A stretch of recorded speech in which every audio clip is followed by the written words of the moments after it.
Assalamualaikum warahmatullahi wabarakatuh. Halo Sobat Adiaksa, perkenalkan nama saya Dewi Putri Maharani SH, peserta pelatihan dasar CPNS golongan 3 Angkatan 7 tahun 2025. Jabatan Penelaah Penuntutan dan Penegakan Hukum calon jaksa ahli pertama pada Kejaksaan Negeri Aceh Tamiang.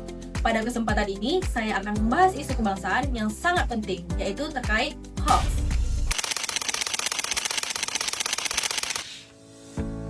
Apa itu hoax? Hoax adalah informasi palsu yang sengaja dibuat untuk menipu atau memprovokasi masyarakat. Penyebaran hoax biasanya terjadi karena beberapa hal. Yang pertama, rendahnya literasi digital. Banyaknya orang belum terbiasa memeriksa kebenaran suatu informasi sebelum membagikannya. Dan yang kedua, adanya kepentingan tertentu, baik politik, ekonomi, maupun sosial. Hoax sering digunakan untuk menjatuhkan pihak lain atau menciptakan opini publik tertentu. Dan yang ketiga, faktor emosi dan rasa ingin tahu. Kita sering langsung percaya dan membagikan berita yang sesuai dengan perasaan atau pandangan kita, tanpa memastikan kebenarannya. Selain itu, perkembangan media sosial membuat setiap orang bisa menjadi pemberita. Sayangnya, tidak semua sadar akan tanggung jawab dalam menyebarkan informasi. Penyebaran hoax termasuk tindak pidana. Hal ini diatur dalam Pasal 45A ayat 3 Undang-Undang Republik Indonesia Nomor 1 Tahun 2024 tentang perubahan kedua atas Undang-Undang Nomor 11 Tahun 2008 tentang informasi dan transaksi elektronik.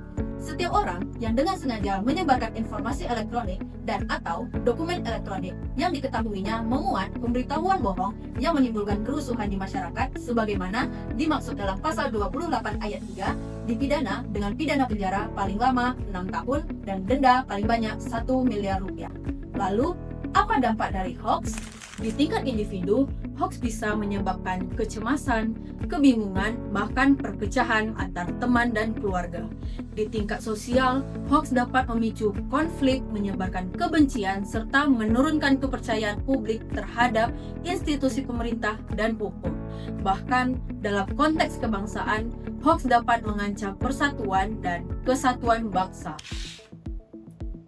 Kementerian Komunikasi dan Digital telah berhasil mengidentifikasi serta mengklarifikasi sebanyak 1.923 konten hoax sepanjang tahun 2024. Berdasarkan hasil penelusuran dari tim AIC, Subdit Pengendalian Konten di Chat Aplikasi Informatika, Kementerian Komdigi, temuan konten hoax setiap bulan bervariasi. Konten hoax terbanyak berhasil diidentifikasi pada bulan Oktober pada tahun 2024, yaitu sekitar 215 konten hoax. Kemudian, temuan konten hoax yang paling sedikit ditemukan pada bulan Februari tahun 2024, sebanyak 131 konten hoax. Tim AIC Subdit Pengendalian Konten di Aplikasi menemukan kategori konten hoax terbanyak berisi penipuan, yaitu sebanyak 890 konten hoax. Sementara untuk konten yang paling sedikit dalam kategori mitos dengan 6 konten. Lalu, bagaimana solusinya? Kita bisa mulai dari diri sendiri.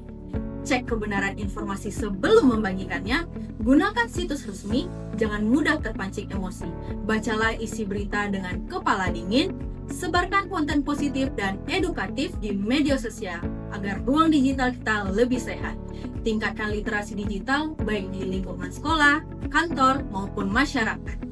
Pemerintah juga berperan melalui literasi digital nasional dan regulasi untuk memberantas penyebaran berita palsu atau hoax. Tetapi keberhasilan dan upaya ini sangat bergantung pada partisipasi masyarakat. Sebagai aparatur kejaksaan, saya meyakini bahwa menangkal hoax bukan hanya tentang membedakan benar dan salah, tetapi juga tentang menjaga kebenaran, keadilan, dan kehormatan sesuai dengan nilai-nilai Trikrama Adiaksa. Sebagai warga negara, kita punya tanggung jawab moral untuk menjaga persatuan bangsa. Mari kita jadikan ruang digital sebagai tempat yang harmonis dan penuh kebenaran.